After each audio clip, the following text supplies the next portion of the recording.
안녕하세요. 머니 네버 슬립 짐제 에디터입니다. 이 영어권에 그런 표현이 있습니다. Fool me once, shame on you. Fool me twice, shame on me. 나를 한 번 속이면 그건 속인 너가 잘못한 거지만 내가 두 번 속으면은 속은 내가 잘못이다. 뭐 이런 의미를 가지고 있는 표현인데요. 갑자기 이런 얘기를 왜 하냐? 최근에 이 엔비디아의 변동성 때문에 그렇습니다. 초창기에는 사람들이 엔비디아가 주가가 어느 정도 하락할 때까지만 해도 이거 그냥 조정이지. 일시적인 현상이야. 엔비디아 지금 너무 저렴해. 오히려 이때 더 사야 돼.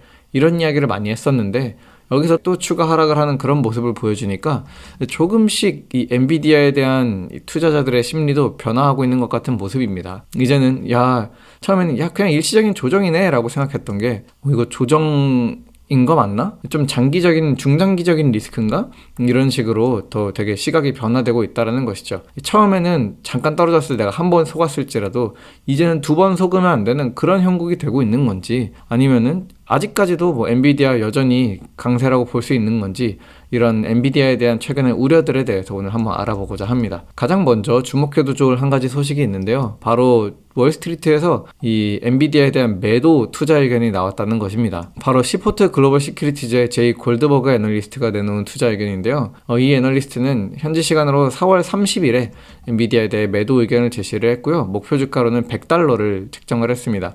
이 $100의 목표 주가라고 하면 5월 1일 종가와 비교했을 때 약 10%의 하락 여력이 있다라고 본 셈이에요. 골드버그 애널리스트는 엔비디아가 AI 최대 수혜주인 것은 맞지만, 그러나 이런 엔비디아의 잠재력은 이미 시장에 잘 알려져 있고 주가에도 반영이 됐다. 선반영이 됐다는 거죠. 그리고 AI 시장 자체는 올해도 성장할 수 있겠지만 엔비디아는 동종업계 대비 저조한 성과를 낼 가능성이 높다라면서 이 엔비디아에 대한 매도 의견을 설명을 했습니다. 또한 골드버그 애널리스트는 우려점으로 이 하이퍼스케일러들, 엔비디아의 고객들이 자체 제작으로 반도체 수급처를 전환하면서 엔비디아에 대한 좀 우려가 있다, 뭐 이런 이야기를 하기도 했어요. 물론 아직까지 엔비디아에 대한 월스트리트의 주류 의견은 아주 강한 매수 의견입니다. 보시면은 팀랭크스에서 집계한 이 애널리스트 투자 의견 중에 방금 보신 이 골드버그 애널리스트만 유일하게 매도 의견을 내고 있고, 그 외에는 거의 대부분이 매수 의견을 제시하고 있는 것을 보실 수가 있죠. 실제로 현재가와 비교한 업사이드도 거의 평균적으로 한 50%의 업사이드를 예측하고 있는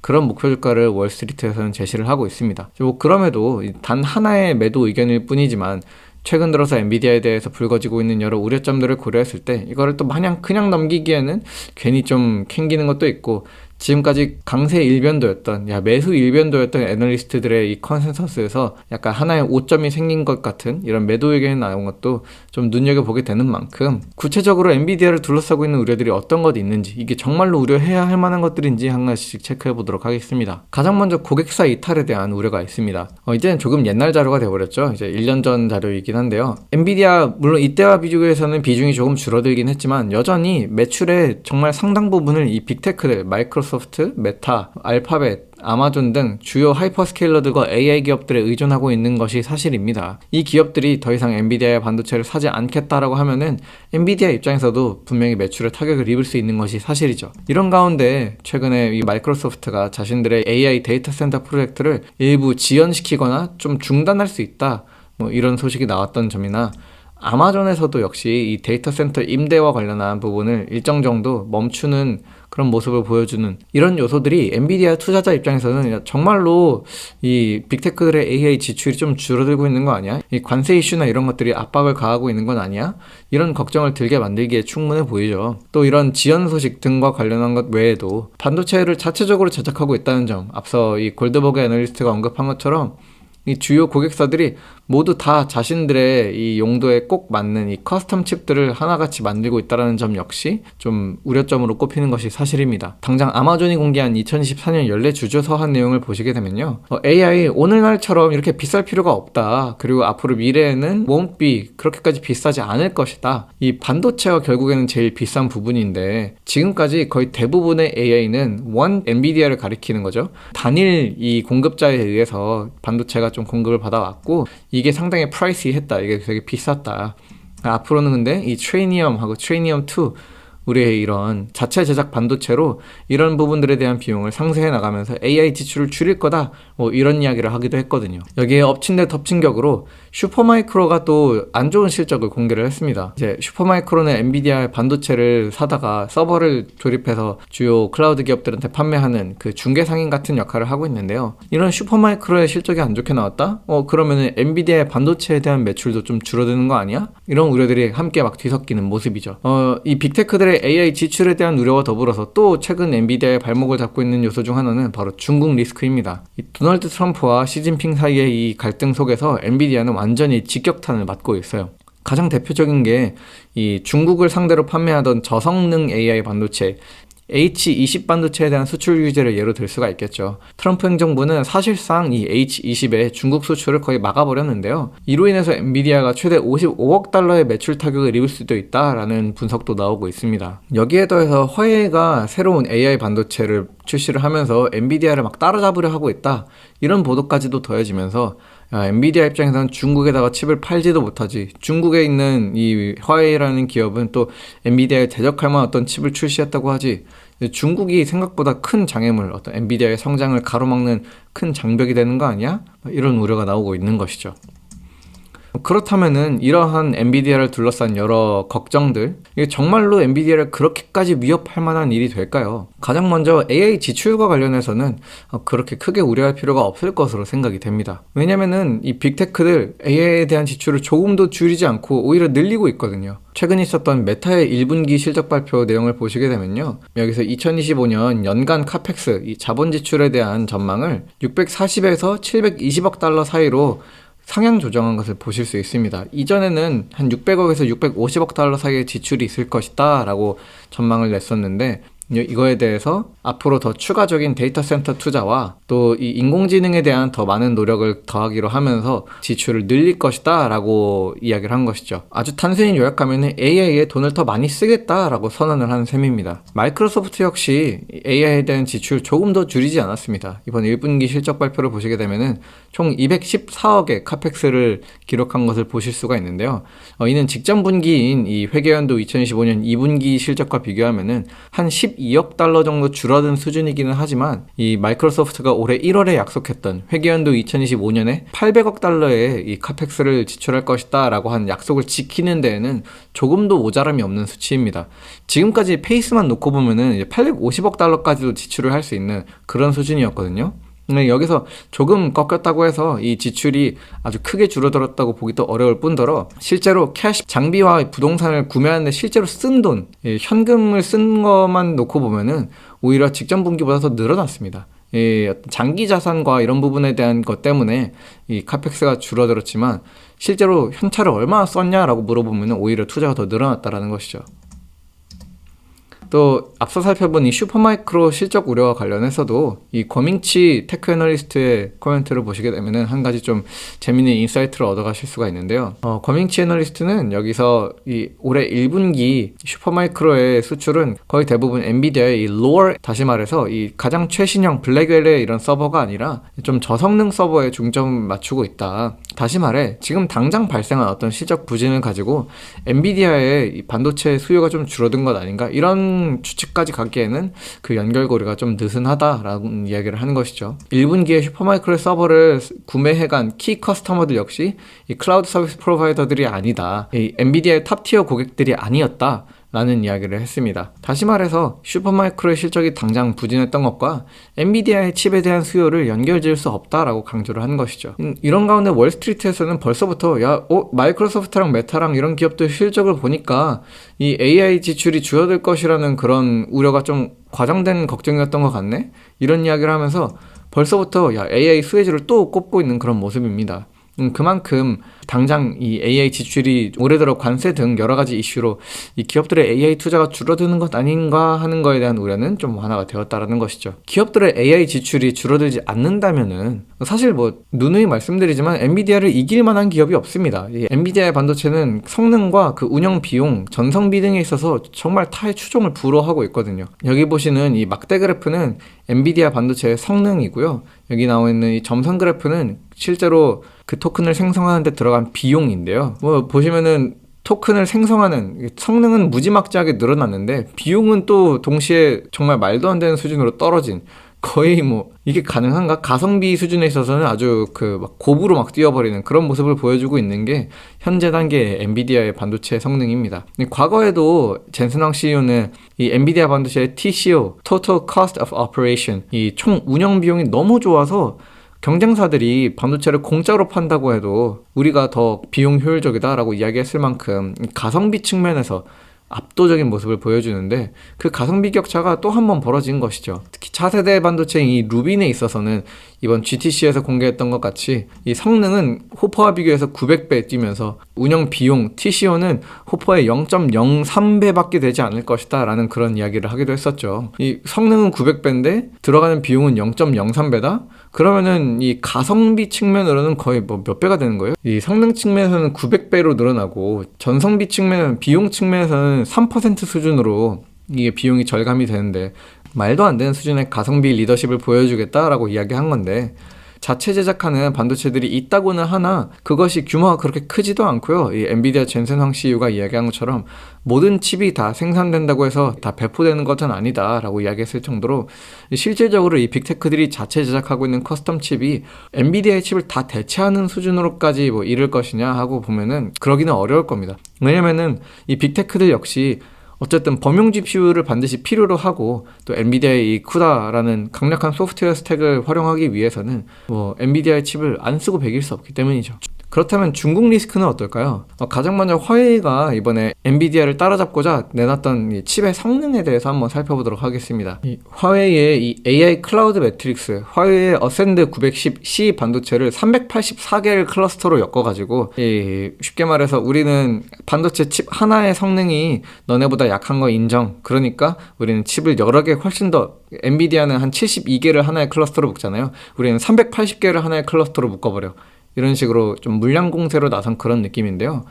결론만 말씀드리면은 그 자체의 어떤 연산력이나 메모리나 이런 성능 자체는 엔비디아의 GB200을 능가하는 것이 사실입니다. 그러나 그만큼 전력도 4배나 더 많이 잡아먹고 있어요.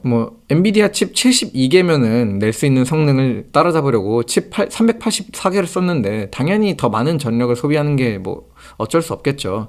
중국 입장에서는 어쨌든 지금 당장 AI 파워를 갖추는 게 우선이고, 에너지를 더 많이 소비하는 건 우리는 상관없으니까, 또 어차피 엔비디아의 이런 고성능 반도체는 미국의 수출 규제로 인해서 얻을 수도 없으니까 클라우드 매트릭스라는 이런 대체제를 찾아 나서는 그런 모습인데요. 4배의 전력을 사용하긴 하지만 그럼에도 어쨌든 하드웨어 성능적인 측면에 있어서는 그래도 화웨이가 어느 정도 엔비디아를 따라잡았다 라는 것에서는 분명히 대단한 기술 진전을 보여준 것이 사실이지만요, 이 소프트웨어 단으로 가게 되면 또 여전히 격차가 극명한 것이 사실입니다. 엔비디아의 쿠다 플랫폼, 저희 채널에서 여러 차례 말씀드렸다시피 사실상 이 AI 소프트웨어 개발자들이 엔비디아 칩을 사용하지 않을 수 없게 만드는 그런 강력한 락인 효과로 작용하고 있는 것이 이 엔비디아의 소프트웨어 스택인데요. 화웨이가 제시하는 이 칸이라고 읽는지 캔이라고 읽는지 정확히 모르겠어요. 캔 소프트웨어 아키텍처 같은 경우는 완전 신생 플랫폼에 가깝습니다. 신생 소프트웨어 스택에 가깝습니다. 쉽게 말해서 아직까지 엔비디아와 화웨이 간의 기술 격차는 뚜렷하다라는 것이죠. 물론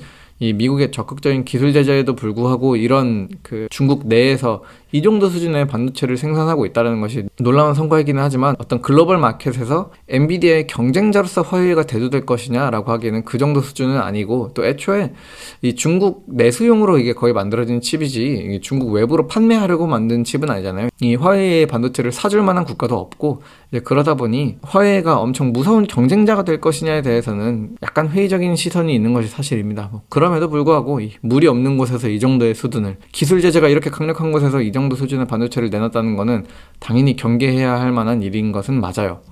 엔비디아의 젠슨황 CEO 역시 화웨이는 전 세계에서 가장 강력한 테크 기업 중 하나라고 말하면서, 지금 당장은 중국이 미국에 비해서 좀 뒤처져 있겠지만 이 차이는 아주 간소한, 아주 근소한 차이일 뿐이며, 이 경쟁이 장기의 무한 레이스라는 사실을 기억해야 된다라면서 좀 경각심을 불러일으키는 그런 발언을 하기도 했어요. 이 기술 경쟁 부분에 있어서는 앞으로 더 어떻게 진행이 될지, 중국이 또 지금까지의 기술 진전 속도가 너무 말도 안 되는 것을 고려했을 때 앞으로도 이 격차를 미국이 과연 유지할 수 있을지에 대해서는 조금 눈여겨보긴 해야겠습니다. 그런데 엔비디아 입장에서는 당장 이 중국 리스크라고 하면 뭐 화웨이가 강력한 경쟁사가 될까? 이런 것보다도 더 크게 발목 잡는 것이 있죠. 바로 이제 트럼프 대통령입니다. 트럼프가 계속해서 엔비디아에 대해서 칩을 중국으로 판매하지 못하게끔, 나아가서 전 세계에 판매하지 못하게끔 좀 규제를 강화하는 방안으로 가고 있거든요. 트럼프 행정부는 오는 6월부터 이 AI 확산 규제, AI Diffusion Law라고 해서 첨단 AI 반도체 수출에 대한 규제를 강화할 예정인데요.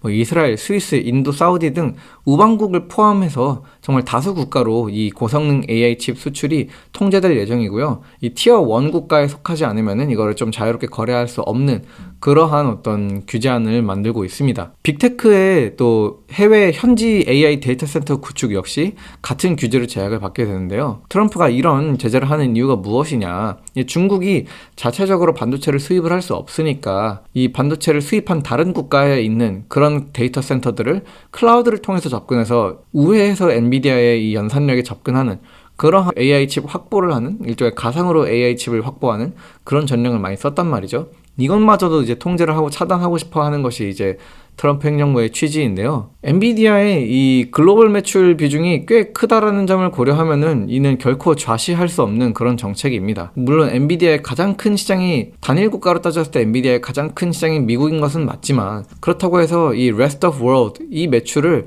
무시할 수는 없다는 거죠. 뱅크 오브 아메리카의 비백 아리아 애널리스트는 엔비디아의 매출의 25% 정도가 비중국 규제국, 그러니까 중국을 빼놓고 남은 규제국에서만 해도 전체 매출의 25% 정도가 거기서 발생을 한다라고 했는데요. 이번 규제 강화로 이제 티어별로 수출량의 제한을 받게 되면은 총 매출의 10%까지도 감소를 할 수 있다라고 평가를 했어요. 애널리스트들이 전망한 올해 엔비디아의 매출 전망은 약 2,010억 달러 수준인데요. 중국에 대한 제재로 한 4% 정도의 매출이 추가로 감소할 가능성까지 고려하면은 대략 280억 달러 수준의 매출이 이 규제로 인해서 날아갈 수 있다라고 보여지고 있는 것입니다. 한 10에서 15% 가까이 되는 매출이 줄어드는 것은 엔비디아 입장에서도 결코 뭐 가벼운 어떤 타격이라고 할 수 없죠. 당장은 미국 내에서 이 하이퍼스케일러들의 AI 지출이 꾸준히 줄어들지 않고 있기 때문에 어느 정도 이 줄어드는 글로벌 매출을 상쇄할 수 있을지는 모르겠지만, 장기적으로 바라보면은 이게 큰 압박으로 작용할 수 있는 것은 맞습니다. 이 수출 규제에 대한 부분이 어떻게 앞으로 해소가 될 수 있을지, 엔비디아가 또 미국 본토에서 5천억 달러 규모의 생산을 할 거다라는 그런 약속을 하기도 했잖아요. 이런 딜을 통해서 트럼프의 마음을 좀 돌려놓을 수 있을지, 이런 것도 주목해서 살펴보면 좋을 것 같습니다. 네, 마지막으로 짤막하게 엔비디아의 밸류에이션 한번 체크해보고 마무리해볼까 합니다. 엔비디아의 일단 뭐 매출과 순이익 전망 아주 긍정적입니다. 뭐 우상향하는 그래프의 이 기울기가 정말 가파르죠. 굉장히 좋은 모습을 보여주고 있는 것인데, 이 앞서 말씀드린 이 한 2,010억 달러 수준으로 전망되고 있는 이 매출이 꺾일 것이냐 아니냐, 이거에 대한 이 관세 리스크로 인해서 이게 타격을 어느 정도 입을 것이냐는 좀 유념을 하셔야 되는 포인트가 될 것 같고요. 물론 그럼에도 불구하고 이 선행 PER이 계속해서 떨어지고 있는 이 추세는 또 여전히 엔비디아의 현재 밸류에이션을 굉장히 매력적으로 보이게 만드는 요소 중 하나이기도 합니다. 엔비디아의 선행 PER, 앞으로의 12개월 동안 이 기업이 벌어들일 것으로 전망되는 순이익으로 이 기업의 시가총액을 나눈 값이죠. 선행 PER 같은 경우에 거의 역대 최저 수준으로 내려오고 있어서 엔비디아 요즘 너무 저렴하다라는 이런 애널리스트들의 평가가 왜 나오는지 이해가 될 정도로 굉장히 매력적인 수치를 보여주고 있습니다. 이외에도 엔비디아의 최근 지수 이동 평균선 보시게 되면은 이 장기 이 120일 지수 이동 평균선과 비교했을 때 단기 20일 지수 이동 평균선이 좀 갭이 큰 것을 보실 수가 있어요. 최근 들어서 엔비디아가 그만큼 좀 약세를 겪었다는 것을 잘 보여주고 있는 그런 그래프의 모습인 것 같고, 이 크로스 포인트 또한 지나왔고요. 이게 언제 다시 한번 반등해서 단기 이동 평균선이 장기 이평선을 또 올라가는 그런 시점이 발생할지에 대해서 좀 눈여겨보면 좋을 것 같습니다. 네, 오늘은 이렇게 엔비디아를 둘러싼 몇 가지 우려점과 이것이 정말로 엔비디아를 그렇게까지 위협을 하고 있는 것인지에 대해서 한번 간략히 짚어봤는데요. 이 빅테크들의 AI 지출이 줄어든다, 이런 부분에 대한 우려는 좀 과도한 것 같지만, 중국이 잠재적인 어떤 경쟁자로 떠오르고 있다는 점, 그리고 또 트럼프 행정부의 이 각종 수출 규제가 엔비디아의 실적, 매출에 타격을 줄 수 있다는 점은 유념해 가시면서 엔비디아의 향방을 살펴보면 좋을 것 같습니다. 머니네버슬립 뉴스레터와 네이버 프리미엄 콘텐츠 지금 바로 구독해보세요.